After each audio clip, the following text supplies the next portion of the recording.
అందరికీ నమస్కారం. వాతాపి జీర్ణం అని పిల్లల పొట్టపై చేతితో ఎందుకు రాస్తారు? వాతాపి జీర్ణం అనేది హిందూ సాంప్రదాయంలో ఒక ప్రత్యేకమైన ఆచారము.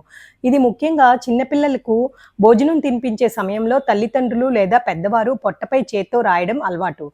దీని వెనకాల పురాణ గాథ, వైదిక ప్రాముఖ్యత, అలాగే శాస్త్రీయ కారణాలు కూడా ఉన్నాయి. పురాణ గాథ ఏంటంటే వాతాపి, ఇల్వలుడు ఇద్దరు రాక్షసులు. వీరిద్దరూ అడవి నుండి వచ్చే ప్రయాణికులను, మునులను మభ్యపెట్టి ఇంటికి విందుకు పిలిచి ఇల్వలుడు వాతాపిని వంటగా వడ్డించి వాళ్ళు తినగానే వాతాపి బయటికి రా అని పిలిచేవాడంట. ఆ పిలుపు వినగానే వాతాపి మళ్ళీ ప్రాణం పోసుకుని బయటికి వాళ్ళ పొట్ట చీల్చుకుని వచ్చేవాడట. అప్పుడు వాళ్ళు చనిపోయేవారంట.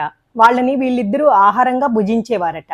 మునులు ఈ విషయాన్ని అగస్త్య మహర్షికి చెప్పి రక్షించమని వేడుకుంటారు. అతడు జ్ఞాని, మోసాన్ని తెలుసుకుని తాను కూడా వెళ్ళి వాతాపిని భోజనం చేసిన తర్వాత నెమ్మదిగా వాతాపి జీర్ణం అని పట్టించారట. దానితో వాతాపి పూర్తిగా జీర్ణం అయిపోయాడట. ఆ విధంగా వారి బారి నుండి అందరూ తప్పించుకోవటానికి వీలుగా ఉండిందంట. అప్పటి నుంచి ఈ ఆచరణలోకి వచ్చింది ఈ పురాణ కథనం. ఇది ఇలా ఉంటే దీని వెనకాల శాస్త్రీయ కారణాలు కూడా ఉన్నాయి. ఇలా పొట్టపై చేతితో రాయడం ద్వారా మణిపుర చక్రం ఉత్తేజితమై జీర్ణశక్తి పెరుగుతుంది.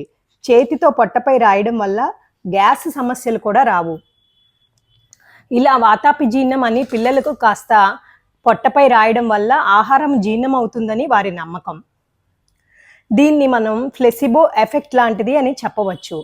అంతేకాకుండా మెదడుకి, అరిచేతికి కూడా సంబంధం ఉంది. అరిచేతితో పొట్ట మీద రాయడం వల్ల నాడీ మండలం ఉత్తేజితమై మెదడు నుండి జీర్ణశక్తిని పెంచే సంకేతాలను పంపుతుంది. ఈ విధంగా పురాణ కథే కాకుండా లోతైన శాస్త్రీయత కూడా ఉందన్నమాట. ఆయుర్వేద, యోగా పరంగా కూడా ఇలా చేయటం వల్ల సోలార్ ఫ్లెక్సెస్ యాక్టివేషన్కి కూడా ఉపయోగపడుతుంది. అందుకే మన పెద్దలు చెప్పిన సాంప్రదాయాల్లో ఉన్న లోతైన జ్ఞానం తరతరాలకి అందించాలి అని నా ఈ చిన్న ప్రయత్నం. ఓం తస్సత్.